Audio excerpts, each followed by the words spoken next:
Bonjour, bonjour. Alors aujourd'hui, on va parler d'un sujet qui nous préoccupe tous. On pense tous à ça régulièrement, enfin pratiquement tout le monde en tout cas. Un sujet qui fait réfléchir et qui nous laisse souvent sans voix parce qu'il est complexe, parce qu'on n'arrive pas à le maîtriser véritablement. En tout cas, même quand on se pose beaucoup de questions, on l'effleure, on le touche du doigt, mais c'est un sujet qui nous échappe. Et pourtant, il est vraiment passionnant. Il s'agit du temps. Alors, j'ai lu un livre dernièrement, c'est pas mon premier, sur le temps. Et je reste souvent sur ma faim. J'avais lu un livre d'Étienne Klein qui ne m'avait pas enthousiasmé du tout.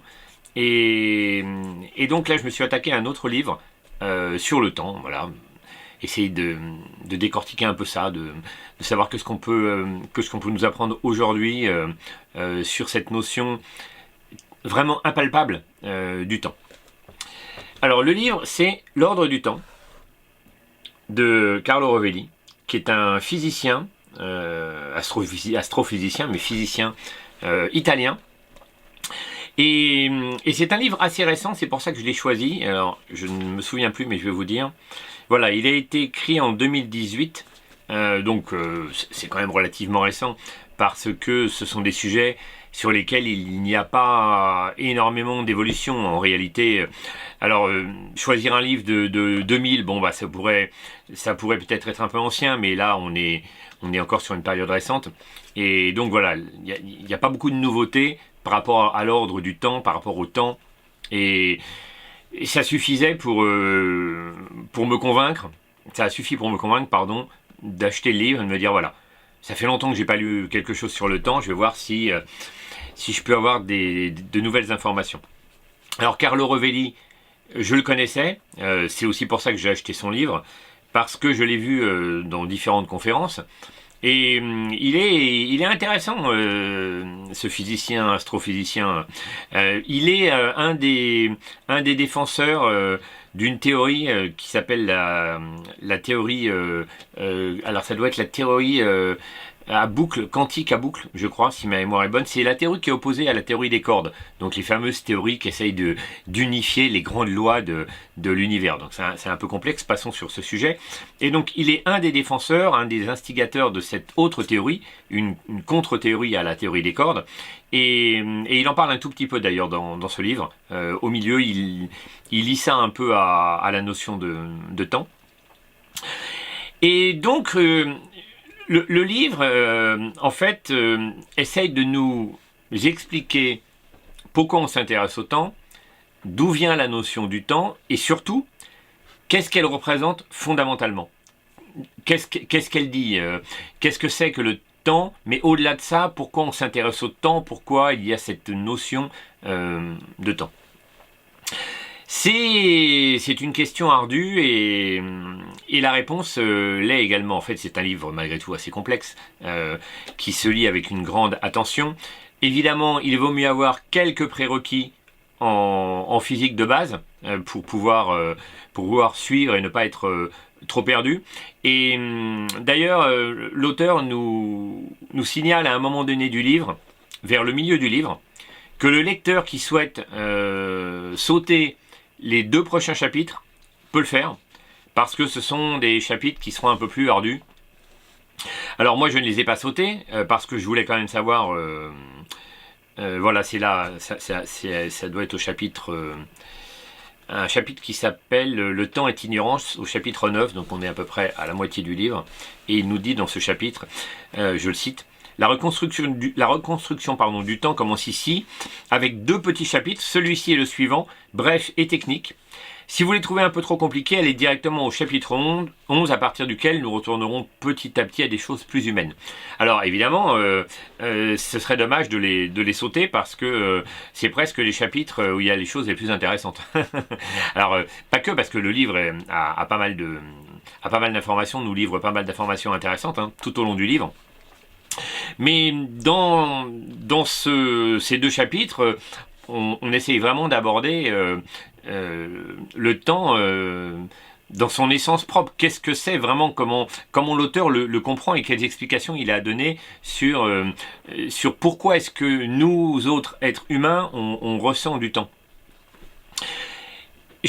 j'ai décidé de vous lire un passage justement de ce chapitre 11, le chapitre qui est conseillé aux gens qui ne voudraient pas se risquer à des complications trop importantes, de le sauter pour aller à la suite. Non, c'est le chapitre 10, pardon.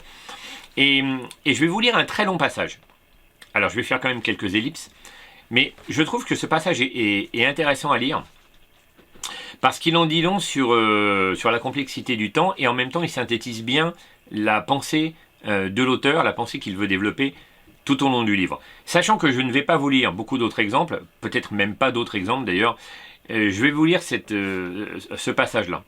Alors, j'ai essayé de synthétiser des portions dans le passage qui sont intéressantes, pour pas vous lire tout le passage en entier, mais ça va se tenir quand même, hein. Donc accrochez-vous, ça n'est pas si simple. Donc il vient de nous faire un petit rappel sur l'entropie, et donc sur le désordre globalement du monde. Et donc il essaye de nous expliquer pourquoi est-ce qu'on perçoit du temps, et peut-être qu'il y aurait une question à soulever qui ne relèverait pas du temps lui-même, pour comprendre la chose. Vous allez voir, après on en reparlera. Donc il a parlé de l'entropie, donc il commence par l'entropie. L'entropie initiale du monde nous apparaît très basse, mais cela ne concerne pas l'état exact du monde. Cela concerne le sous-ensemble de variables avec lequel nous, en tant que système physique, avons interagi. C'est par rapport à un flou spectaculaire produit par nos interactions avec le monde. Je fais une petite pause. Il a expliqué dans le livre, dans les précédents chapitres, que nous avions une vision floue de l'univers, floue de l'infiniment petit, du monde quantique, parce que nous sommes incapables en réalité de calculer, pour faire simple, toutes les positions des particules élémentaires ou des atomes à un instant T. Et que du fait de ne pas pouvoir prévoir la position des particules, des atomes, eh bien ça nous donne une vision floue de l'univers, aussi bien d'un point de vue microscopique que de macroscopique, à une grande échelle, échelle des galaxies. Donc c'est pour ça qu'il nous parle de flou, une notion qui revient régulièrement dans le livre. C'est par rapport au flou spectaculaire produit par nos interactions avec le monde, par rapport au petit ensemble de variables macroscopiques avec lesquelles nous décrivons le monde, que l'entropie de l'univers était basse. Ceci, qui est un fait, ouvre la possibilité suivante. C'est là que ça va devenir intéressant. Ce n'est peut-être pas l'univers qui s'est trouvé dans une configuration très particulière par le passé, à savoir une entropie basse. C'est peut-être nous et nos interactions avec l'univers qui sommes particuliers. Nous déterminons une description macroscopique particulière du monde, la basse entropie initiale, au début de l'univers donc, et donc la flèche du temps pourrait être liée à nous seuls, davantage qu'à l'univers. Voilà l'idée. Je vais poursuivre après. Donc ça, c'est intéressant parce que ça rejoint d'autres théories que j'ai pu lire dans d'autres livres, notamment un livre qui s'appelait L'univers mathématique, qui était passionnant, mais vraiment très, très, très compliqué, sur la construction mathématique de l'univers et la possibilité de multivers et la possibilité finalement d'avoir un univers très particulier, à savoir le nôtre, et qui pourrait être finalement parmi presque une infinité de possibilités d'univers, une exception qui nous permettrait, une exception par ses particularités, qui a fait qu'il y a une structure particulière dans l'univers, qu'il y a de la vie dans l'univers, dans le nôtre, et qui a fait qu'on a pu l'examiner, qu'on a pu s'interroger sur l'univers, justement parce que l'univers a permis les conditions de cette interrogation. Là, ça rejoint un petit peu ça, donc on aurait finalement une position particulière dans l'univers qui nous permettrait de réfléchir, d'imaginer une notion de temps qui finalement n'existerait pas vraiment. Je poursuis. Pensez à l'un des phénomènes les plus évidents et grandioses, à savoir la rotation diurne du ciel. C'est la caractéristique la plus immédiate et magnifique de l'univers autour de nous. Il tourne. Mais cette rotation est-elle vraiment une caractéristique de l'univers? Non. Il nous a fallu des millénaires. Mais nous avons fini par comprendre. C'est nous qui tournons, pas l'univers. La rotation du ciel est un effet de perspective, due à notre façon particulière de bouger, et non à une quelconque mystérieuse propriété de la dynamique de l'univers. Je poursuis. Il pourrait en aller de même pour la flèche du temps. C'est là que ça nous intéresse. La basse entropie initiale de l'univers pourrait être due à la façon particulière dont nous, le système physique dont nous faisons partie, interagissons avec l'univers. Nous sommes syntonisés sur un sous-ensemble d'aspects de l'univers très particulier. Et c'est celui-ci qui est orienté dans le temps. Alors voilà, là, il essaye de nous faire comprendre que c'est vraiment notre position dans l'univers qui fait qu'on a une vision particulière de l'espace et du temps. Je poursuis. Alors, il donne un exemple que je vais vous passer de jeu de cartes où on mélange des cartes et les cartes finalement au départ sont bien rangées, parce que c'est assez long le passage, donc je vais vous le passer. Les cartes sont bien rangées et puis finalement on les mélange, les cartes finissent par être un peu n'importe où et c'est une conséquence donc du mélange et c'est l'entropie qui gagne, donc le désordre. Et donc il en tire des conclusions de ce genre de configuration qui relève du hasard. C'est peut-être la même chose pour l'entropie de l'univers. Peut-être que l'univers ne se trouvait pas dans une configuration particulière au début. C'est peut-être nous qui appartenons à un système physique par rapport auquel cet état était particulier. Mais pourquoi devrait-il y avoir un système physique par rapport auquel la configuration initiale de l'univers s'avère spéciale ? Parce que dans l'immensité de l'univers, les systèmes physiques sont innombrables et interagissent les uns avec les autres de façon encore plus innombrable. Parmi ces façons, en raison du jeu infini des probabilités et des grands nombres, il n'y en a presque certainement une qui interagit avec le reste de l'univers exactement avec ces variables qu'il faut, qui se trouvent avoir une valeur particulière dans le passé. Qu'il y ait dans un univers vaste comme le nôtre des sous-ensembles spéciaux n'est pas surprenant. Ce n'est pas surprenant que quelqu'un gagne au loto. Il y a toujours quelqu'un qui gagne chaque semaine. Et donc là, il poursuit le développement. Et il va un peu plus loin. Donc je vous passe quelques exemples qu'il donne. Mais pourquoi devrions-nous appartenir justement à l'un de ces systèmes spéciaux ? Oui, c'est vrai qu'on peut se poser la question. Pourquoi, comme par hasard, on serait dans le système qui correspond à une vision particulière du monde et à une évaluation du temps ? Il donne une explication somme toute assez logique. Pour les mêmes raisons, qui fait que les pommes poussent justement au nord de l'Europe, où les gens boivent du cidre, tandis que le raisin pousse justement au sud, où les gens boivent du vin. Parce que là où je suis né, les personnes parlent justement ma langue. Ou encore parce que le soleil qui nous réchauffe justement est à la bonne distance de nous, ni trop loin, ni trop près. Dans tous ces cas, l'étrange, entre guillemets, coïncidence provient d'une confusion dans le sens des relations causales. Les pommes ne poussent pas là où les gens boivent du cidre, mais les gens boivent du cidre là où poussent les pommes. Dit comme cela, il n'y a rien d'étrange à la chose. Donc voilà, ça c'est intéressant parce que justement, il se pose la question de cette notion du temps. Et il nous rappelle dans le livre que, évidemment, le temps est une notion difficilement palpable et surtout qu'elle est aussi relative. Alors, on nous parle de la théorie de la relativité d'Einstein, bien sûr, on nous donne plusieurs exemples, mais il nous rappelle également que finalement, il n'y a pas un seul temps dans l'univers. Donc ça doit être dans les premiers chapitres, le chapitre 1 ou chapitre 2.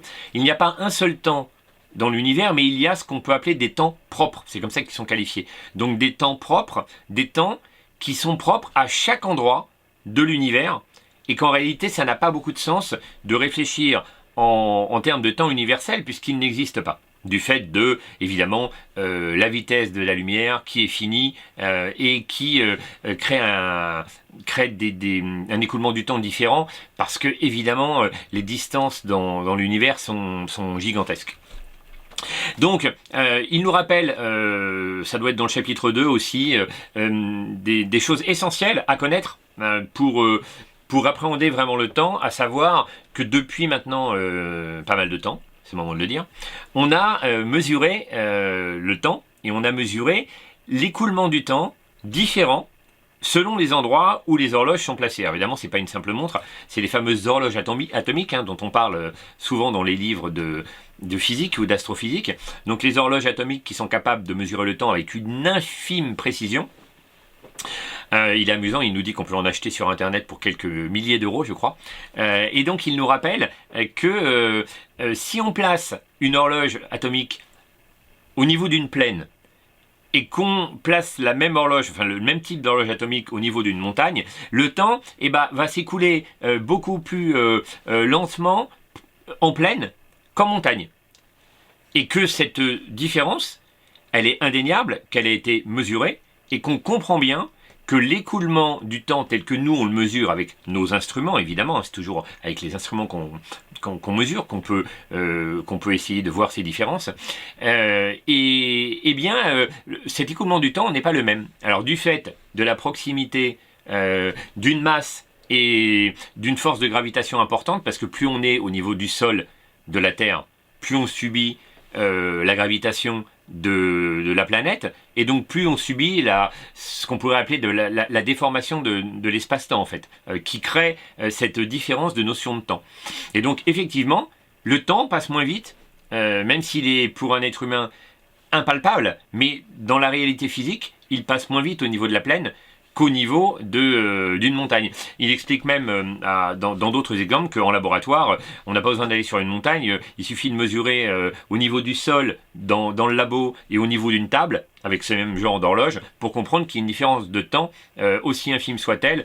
La gravité n'agit pas de la même manière en fonction de l'élévation qu'on a au-dessus du niveau de la croûte terrestre.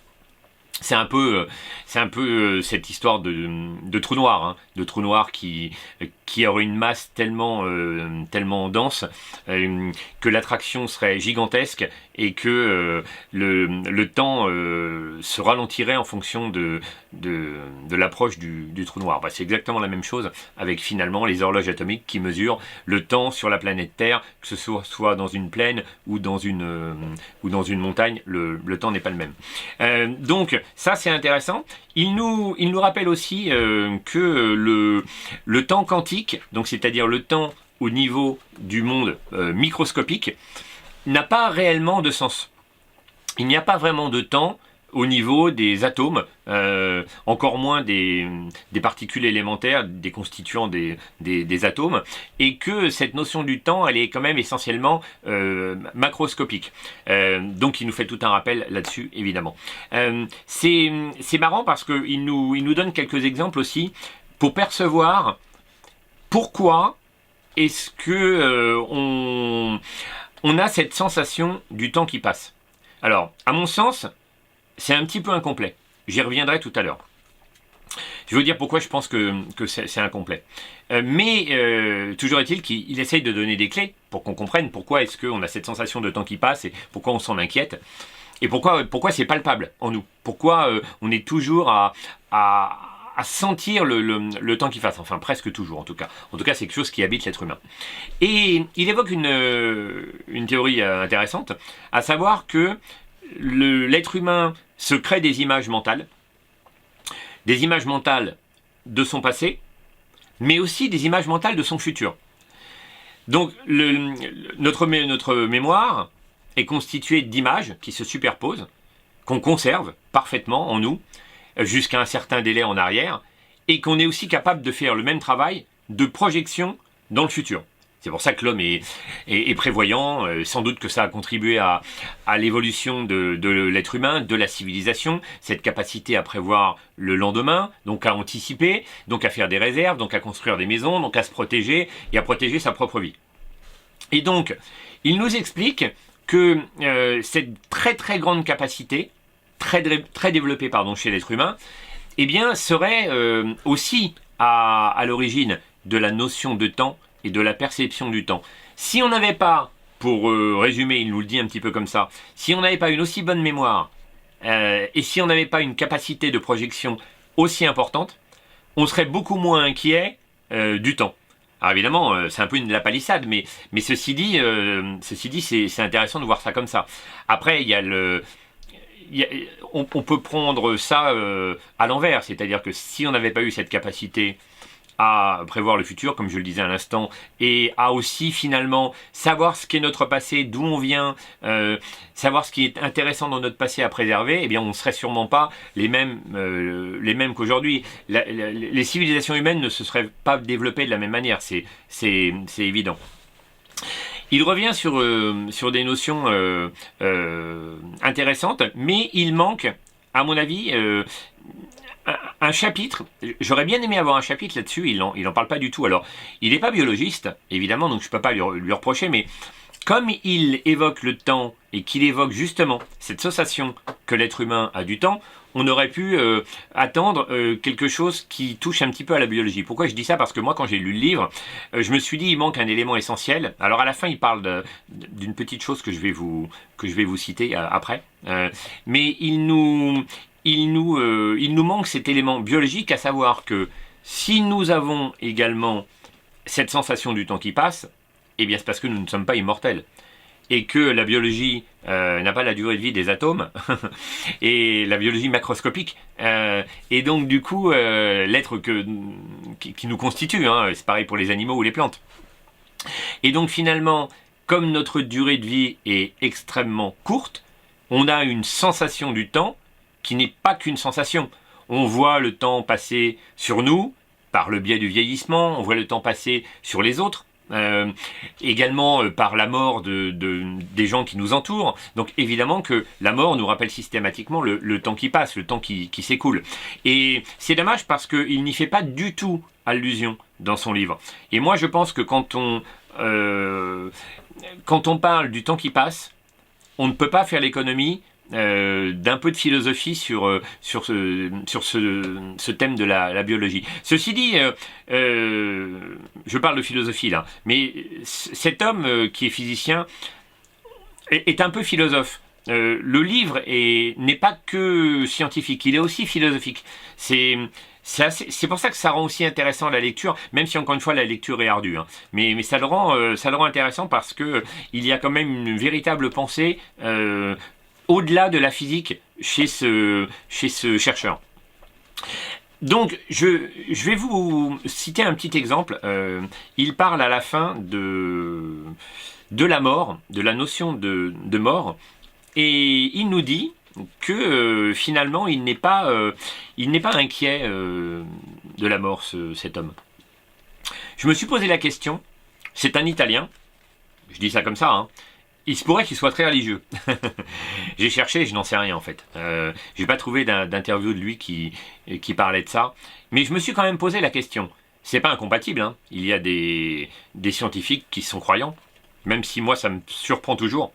Mais pourquoi pas? Mais des scientifiques, c'est vrai, qui travaillent sur la physique ou l'astrophysique, ou l'évolution des espèces, pour des paléontologues, ça me surprend quand même toujours un peu. Mais bon, pourquoi pas? Il y en a, c'est sûr, c'est avéré.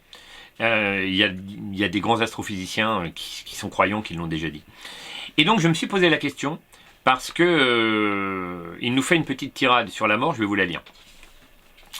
Pour moi, ça relève de quelqu'un qui a une foi quelque part. Donc il nous a parlé d'un exemple, et là il poursuit son développement sur la mort.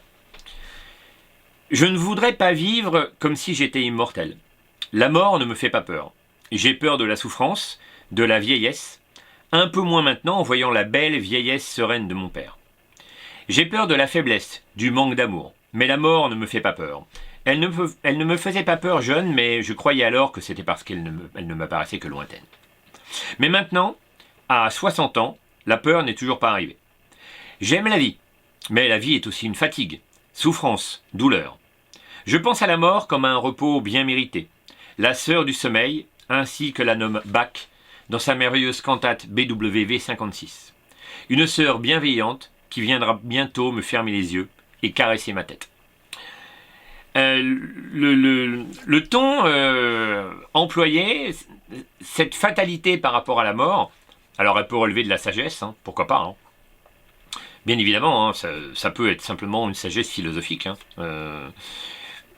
mais je sais pas, j'émets toujours des doutes. C'est dommage parce qu'il ne parle pas du tout de... Je serais très curieux de le questionner là-dessus. Il ne parle pas du tout de religion. Je sais pas, ça me paraît douteux de la part d'un scientifique d'être aussi pragmatique. Bon, je poursuis parce qu'il y a un passage intéressant et il continue sur la mort et je trouve qu'il est un peu dans l'erreur. Donc je voudrais vous donner mon avis sur le sujet.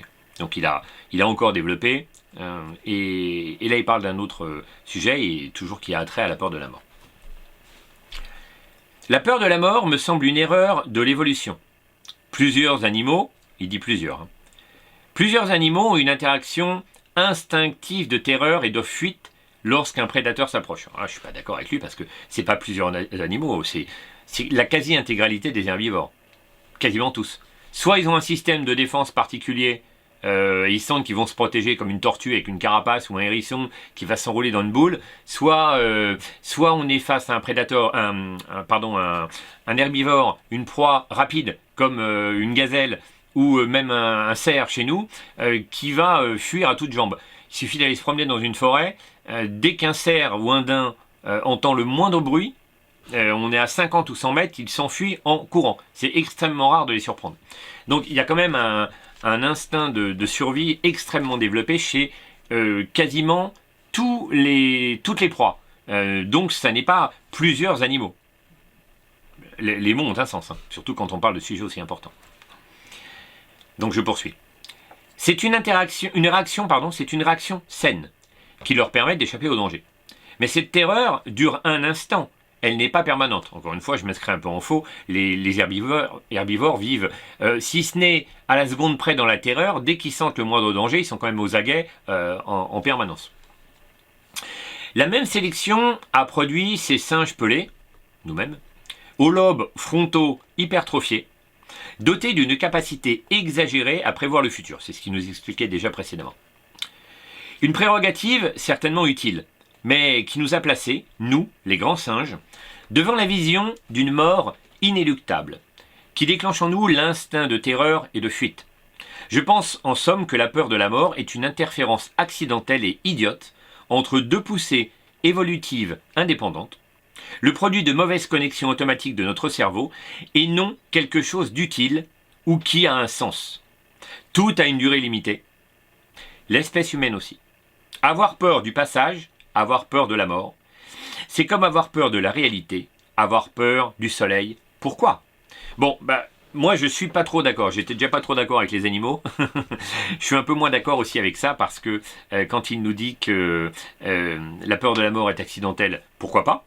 Peut-être le résultat d'une très très très longue évolution biologique, mais finalement rapidement dans l'histoire de la vie, toute forme de vie a certainement essayé de se protéger, des stratégies, aujourd'hui après 4 milliards et demi d'années d'évolution sur Terre, on en connaît énormément, des stratégies de protection, le mimétisme, la rapidité, il peut y avoir un tas de stratégies, le camouflage, l'enfouissement, enfin il y a vraiment plein de stratégies pour survivre.